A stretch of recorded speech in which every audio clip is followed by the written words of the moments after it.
நான் கார்த்தி பேசுறேன். சொல்லுங்க. என் அம்மாவும் ஒய்ஃபும் ஹாஸ்பிட்டலுக்கு வந்திருக்காங்க. என் ஒய்ஃபுக்கு என்ன ப்ராப்ளம்? எல்லா விஷயத்தையும் உங்க அம்மா கிட்ட சொல்லிட்டேன். நீங்க அம்மா கிட்டே கேட்டு தெரிஞ்சுக்கோங்க.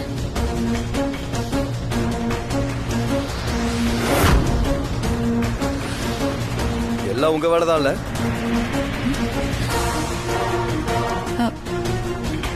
மாப்ள என்னங்க என்னங்க மாப்ள? எல்லா விஷயத்தையும் தேவையில்லாம இழுத்து விட்டுட்டு இப்ப என்ன நடக்குதுன்னு வேடிக்கை பாக்குறீங்களா? எல்லாம் உங்க வேலை தானே? ஐயோ மாப்ள, என்ன நீங்க அபாண்டமா என்னென்னமா பேசுறீங்க? நீங்க நினைக்கிற மாதிரி எனக்கு இதுக்கும் எந்த சம்பந்தமும் இல்லைங்க மாப்ள.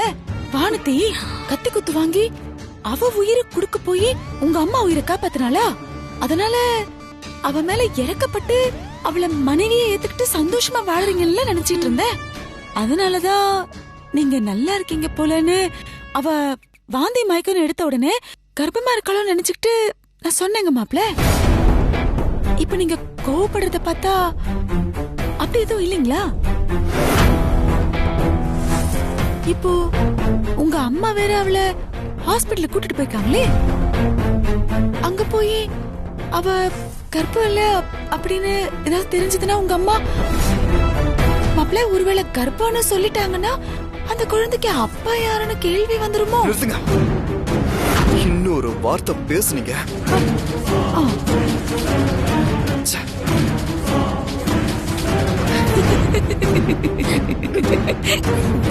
ஏன் பின்ன இப்ப பார்த்தாலும் நம்மளையே நோட்ட விட்டுட்டு இருக்கோம். வந்தவங்க எல்லாருக்கும் வணக்கம் சொல்லிட்டு உட்காரு.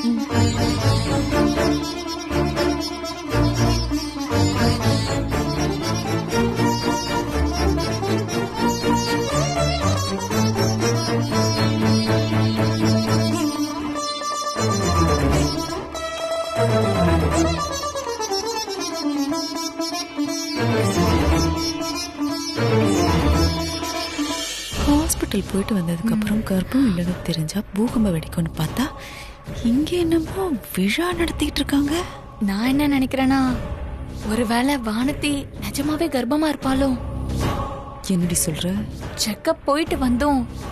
அத்தை இந்த ஃபங்க்ஷனை நடத்துறாங்கன்னா அவ கர்ப்பமா இருக்கான்னு டாக்டர் கன்ஃபார்ம் பண்ணிட்டாங்கன்னு தானே அர்த்தம். அந்த மருந்தாலதான் தலை சுத்தி வாந்தி வந்ததா? நாம தான் இத்தனை நாளா தப்பா நினைச்சிட்டு இருந்திருக்கோம் போல இருக்குமா? சிச்சி, அப்படிலாம் இருக்காது. வானத்தையும் கார்த்திக்கும் தான் ஒன்னு சேர்ந்து வாழலையே. அப்படி இருக்கும்போது இவங்க முழு பூசணிக்காய் சோத்துல மறைச்சு என்னமோ பண்றாங்கடி. பண்ணட்டும். கத்திரிக்காய் முத்துனா கடத்தருக்கு வர மாதிரி எல்லா உண்மையும் தெரியதானே போகுது.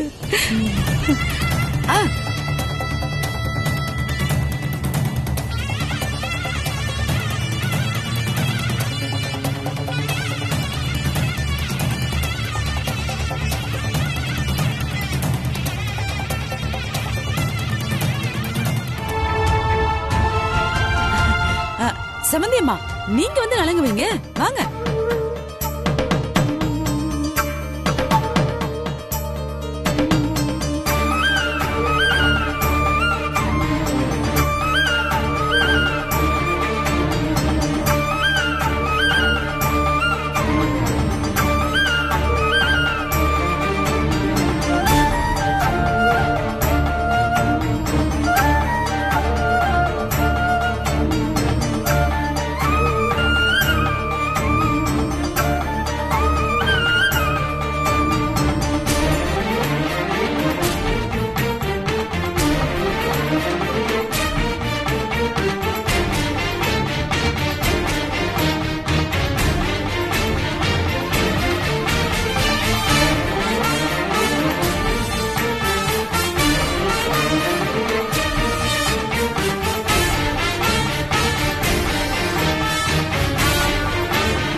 டேய் கார்த்தி, ஃபங்க்ஷன் நேரத்துல ஒய்ஃப் பக்கத்துல நிக்காம இங்கே வந்து நிக்கிற? உன்னை தேட போறாங்கடா, சீக்கிரம் உள்ள போ. ஆமா மாப்ள, நீ போய் ஃபங்க்ஷனை கண்டினியூ பண்ணு, நாங்க இதை கண்டினியூ பண்றோம். டேய், எத்தனை தடவை சொன்னாலும் உனக்கு புரியாதாடா? இங்க வச்சிருக்கிறத யாராவது பார்த்தா பெரிய பிரச்சனை ஆயிருண்டா. அதை குடிச்சு முடிச்சிட்டு சீக்கிரம் தூக்கி வெளியே போடுறா. அதெல்லாம் வேகமா அடிச்சு முடிச்சிடலாம்டா. டேய் மச்சான், டேய் மச்சான் வேணாடா. டேய் மச்சான், டேய் மச்சான் வேணாடா. சொன்னா கேளுடா, இங்கடா. டேய் சொன்னா கேளுடா. டேய் வேணாடா சொன்னா கேளுடா. எல்லாம் உன்னால தானே வந்தது. டேய் கார்த்தி குடிக்கடா. சுமாரா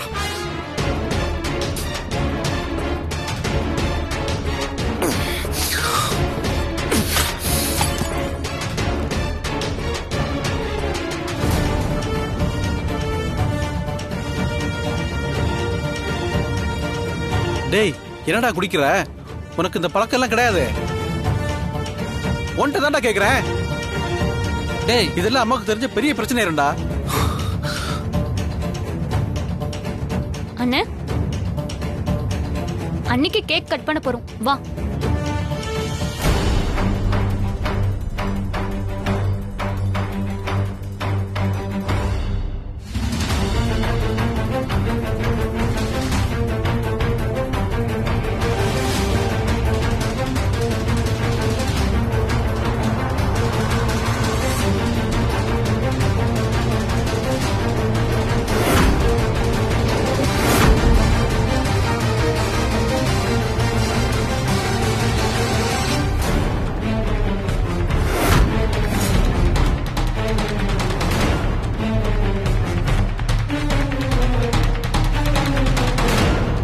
அண்ணா, அண்ணியும் நீங்களும் சேர்ந்து கட் பண்ணுங்கண்ணா.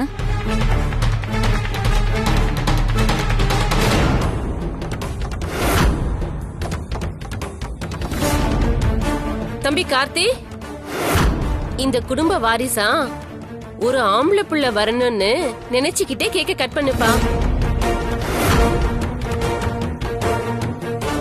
ஏன் பொம்பளை புள்ள பிறந்தா என்ன தப்பு?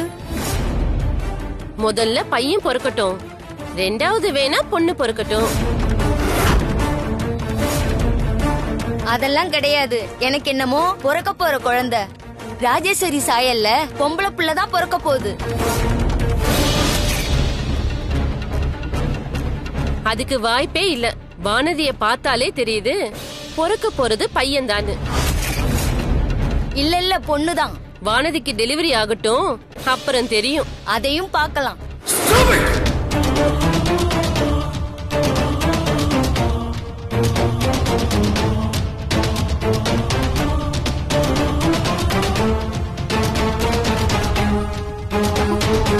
நீங்களே இப்ப எதுக்காக வந்திருக்கீங்க? எதுக்கு இப்படி ஆர்ப்பாட்டம் பண்ணிட்டு இருக்கீங்க?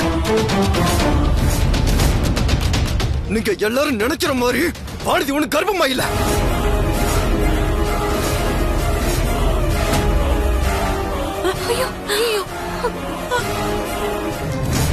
எல்லாரும் சேர்ந்து என்ன இன்சல்ட் பண்றதுக்காகவே இந்த மாதிரி ஏற்பாடு பண்ணிருக்கீங்களா? எங்க அம்மா ஏதோ ஒரு மிஸ் அண்டர்ஸ்டாண்டிங்ல இவ கன்சீவ் இருக்கான்னு நினைச்சுக்கிட்டு இந்த ஃபங்க்ஷன் நடத்திட்டு இருக்காங்க.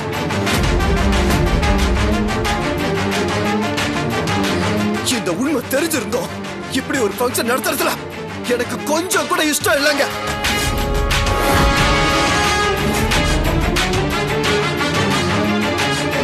உங்க எல்லாருக்கும் தெளிவா ஒண்ணு சொல்றேன், இப்போதைக்கு எங்களுக்கு குழந்தை பிறக்க போறது இல்ல.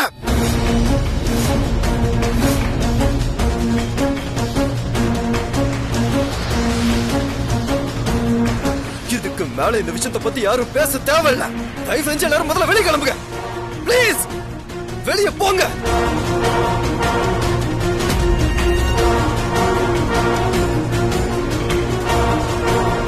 என்ன ராஜேஸ்வரி, உன் பையன் இந்த மாதிரி எல்லாம் சொல்றான்? அவ சொல்றதெல்லாம் உண்மைதான்.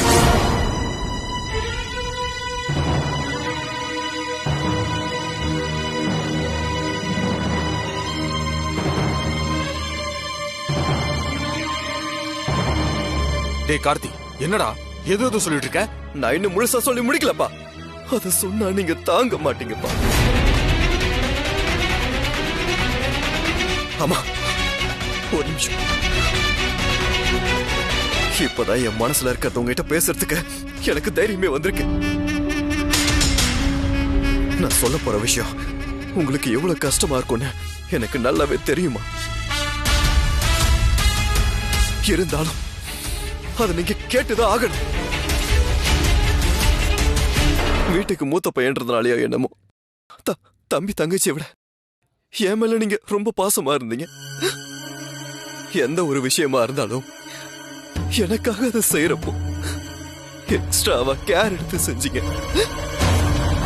இப்படி ஒவ்வொரு விஷயத்திலையும் எனக்காக பார்த்து பார்த்து பண்ணதுலயே நீங்க எது செஞ்சாலும் அது எனக்கு பொருத்தமாவும் சரியாவும் இருக்கும்.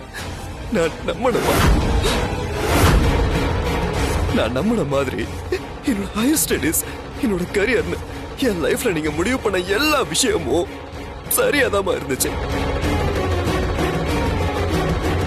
ஆனா கல்யாணம்னு வரும்போது மொத்தமா தப்பாயிடுச்சு.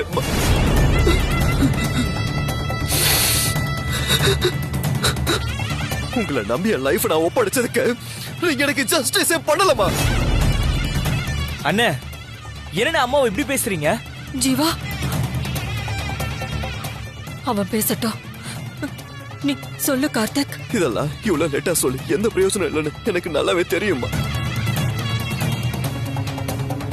ஆனா இப்போவாச்சும் இதெல்லாம் சொல்ல முடியுதுன்னு நான் சந்தோஷப்படுறேன். எனக்காக நீங்க பார்த்த பொண்ணு எந்த விதத்துல எனக்கு பொருத்தம் இல்லாதவன்னு என்னை சுத்தி இருக்க எல்லாருக்குமே தெரிஞ்சதுமா, உங்களை தவிர.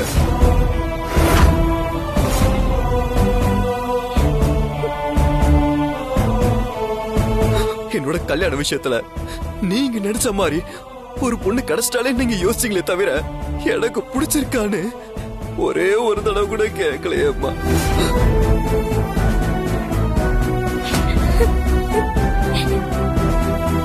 இங்க இருக்க பிரச்சனையே நீங்க எடுக்கிற முடிவு சரியா இருக்கிறதா உங்களை நீங்களே நம்புறதுதாம்மா.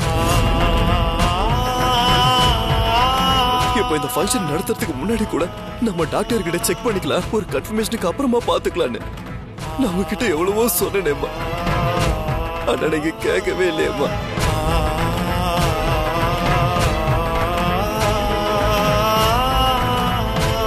இப்ப சொல்ற கேட்டுக்கோங்கம்மா. இத்தனை நாள் நானும் வாழ்ந்தையும் சந்தோஷமா இருக்க மாதிரி நடிச்சோம். அண்ணன் சந்தோஷமா இல்லம்மா. எங்களுக்கு கல்யாணம் பண்ண அன்னைக்கு எனக்கு வாழது கூட சேர்ந்து வாழ இஷ்டம் இல்லன்னு நான் அன்னைக்கு அவகிட்ட சொல்லிட்டேம்மா.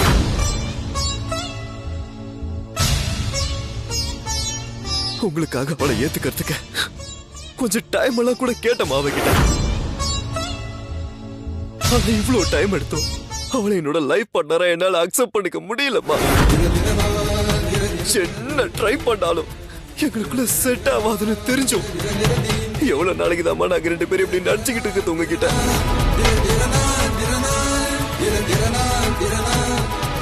நீங்க என்ன நினைச்சாலும் சரிம்மா, எங்களுக்கு கல்யாணம் ஆகி இத்தனை நாள்ல ஒரு நாள் கூட நாங்க ரெண்டு பேரும் புருஷன் பொண்டாட்டியா சேர்ந்து வாழலன்றதுதான் உண்மை.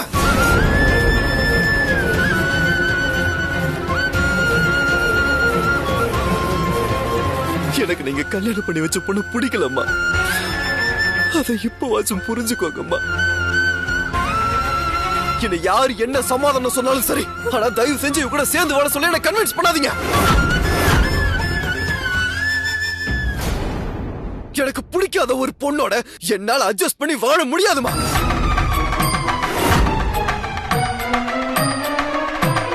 உங்ககிட்ட தான் ஹாஸ்பிட்டல்ல டாக்டர் எல்லாத்தையும் சொல்லிட்டாங்கல்லம்மா, அப்புறமே ஏமா அமைதியா இருக்கீங்க? உன் மனசுல என்ன இருக்குன்னு தெரிஞ்சுக்கதா இப்போ மனசை விட்டு பேசுறல்ல, அதுக்குதான். குழந்தை இல்லைன்ற பிரச்சனை இல்ல, இப்ப இல்லனாலும் இன்னும் கொஞ்ச நாள்ல குழந்தை பிறக்கதான் போகுது, அது பிரச்சனை இல்ல. உங்களுக்குள்ள என்ன பிரச்சனைன்னு காரணம் தெரியாம இருந்துச்சு, அத நீ சொல்லணுங்கிறதுக்காக தான் இந்த ஏற்பாட்டே பண்ண. இப்போ நீ சொல்லிட்ட.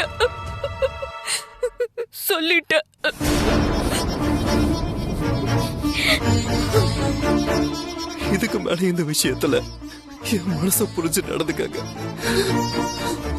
ப்ளீஸ். Please. Please, ma.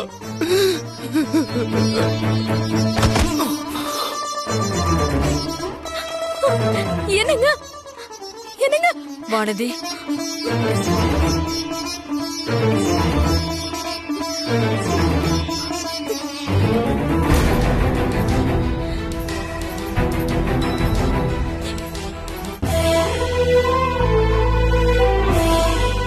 என்னோட தப்பான முடிவால கார்த்திக் வானதியோட வாழ்க்கைய நானே கெடுத்துட்டேனே.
நீங்க எல்லாரும் நினைக்கிற மாதிரி வானதி ஒண்ணு கர்ப்பமா இல்ல.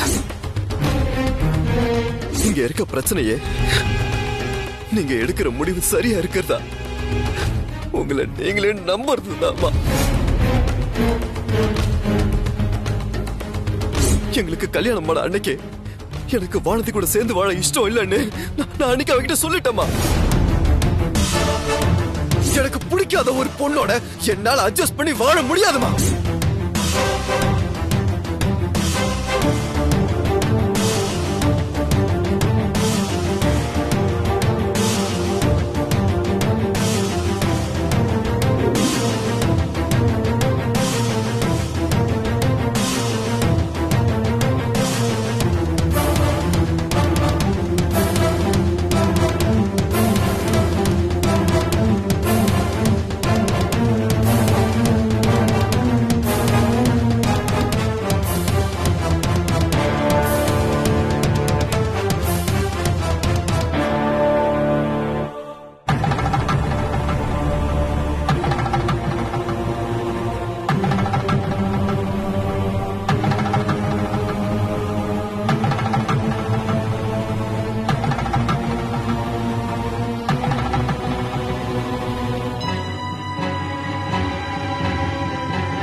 நேத்து ஒரு வேகத்துல ஏதோ கண்ட்ரோல மீறி ஏதேதோ பேசிட்டேன். அதான் பேசிட்டீங்கல்ல, இப்ப அதுக்கு என்ன? உங்க இஷ்டத்துக்கு என்ன வேணா பேசுவீங்க, என்ன வேணா செய்வீங்க. அதெல்லாம் வந்து நீங்க என்கிட்ட சொல்லிட்டு இருக்கீங்க. இத்தனை நாளா உங்க குடும்பம் உங்க மேல வச்சிருந்த நம்பிக்கையை இப்படி ஒரே நாள்ல உடைச்சிருக்கீங்க. யார பத்தியும் எதை பத்தியும் உங்களுக்கு கவலை கிடையாது. உங்களுக்கு உங்க மனசுல இருக்கிறத எல்லாரும் முன்னாடி போட்டு உடைக்கணும், அதானே? நீங்க சொன்ன விஷயம் தப்பு கிடையாது, ஆனா நீங்க சொன்ன விதம் இருக்குல்ல, அதான் ரொம்ப ரொம்ப தப்பு. நேத்து நீங்க நடந்துகிட்டதெல்லாம் வச்சு இதான் உங்க உண்மையான குணமோன்னு எனக்கே நினைக்க தோணுது. அந்த அளவுக்கு நீங்க மோசமா நடந்துகிட்டீங்க. சரியான சந்தர்ப்பத்துல அம்மாவோட மனசு கஷ்டப்படாதபடி இந்த விஷயத்த சொல்லணும்னு தான் இத்தனை நாள் நானும் உங்களோட அமைதியா இருந்தேன். ஆனா நீங்க இப்படி அவசரப்பட்டதுனால இத்தனை நாளா நம்ம பொறுமையா இருந்ததுக்கு அர்த்தமே இல்லாம போச்சுங்க. அம்மா கிட்ட இது தனியா உட்கார்ந்து பேசிருக்க வேண்டிய விஷயம் இப்படி எல்லாரும் முன்னாடி போட்டு உடைச்சு அசிங்கப்படுத்திட்டீங்க. அம்மா தப்பான முடிவு எடுத்துட்டாங்கன்னு அவ்வளவு கோவப்பட்டு நீங்க சொன்னது அம்மாக்கு எவ்வளவு கஷ்டமா இருக்குன்னு கொஞ்சமாவது யோசிச்சு பாத்தீங்களா? இப்படி நீங்க எல்லார் முன்னாடியும் அவங்க மனசு கஷ்டப்படுற மாதிரி தான் இந்த விஷயத்த சொல்லணும்னு நினைச்சிருந்தீங்கன்னா அது நீங்க என் கழுத்துல தாலி கட்டுறதுக்கு முன்னாடியே சொல்லிருந்திருக்கலாமே. அதுக்கும் இப்ப நீங்க நடந்துகிட்டதுக்கும் பெரிய வித்தியாசம்லாம் எதுவும் இல்லைங்க. என்னால என் அம்மா பேச்செல்லாம் மீற முடியாது, அவங்க மனசு கஷ்டப்படுத்துற மாதிரிலாம் நடந்துக்க முடியாதுன்னு என்னமோ சொன்னீங்க. அது எல்லாத்தையும் சேர்த்து இப்படி மொத்தமா அவங்கள வருத்தப்பட வச்சுட்டீங்கன்றதாங்க உண்மை.